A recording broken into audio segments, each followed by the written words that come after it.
যারা নামাজ পড়ে না ওই কোনো মানুষে না, পরে কোনো কেউ গণা তো ধরে না, কোরআনের দৃষ্টিতে ওই কোনো মানুষ না। রাসূলুল্লাহ সাল্লাল্লাহু আলাইহি সাল্লামের হাদিসের দৃষ্টিতে যার কপালে সিজদা নাই ওই কোনো মানুষের বাচ্চা না, ওই জানোয়ার। এজন্য ওরে কোনো হিসাব দিতে লাগবে না।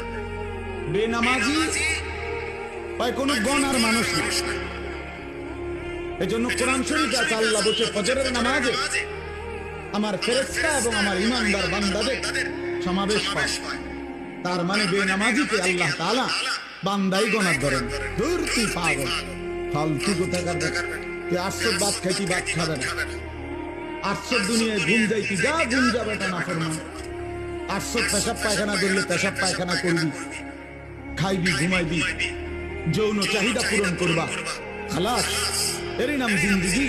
এ তো জানোয়ারের জিন্দেগি।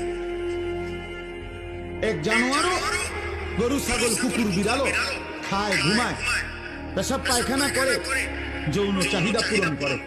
এই জন্য গরু, ছাগল, কুকুর, বিড়ালেরও বাচ্চা কাচ্চা হয় না? তাহলে বোঝা গেল তারও যৌন চাহিদা কি হয়? পূরণ। তাহলে এই জন্য নামাজবিহীন জিন্দেগি মানুষের জিন্দেগি। বেনামাজি মানুষ না, বেনামাজি চতুষ্পদ জন্তু, শুধু দুইটা ঠ্যাং কম। আপনার কখনো মনে হয়নি যে এই যে এত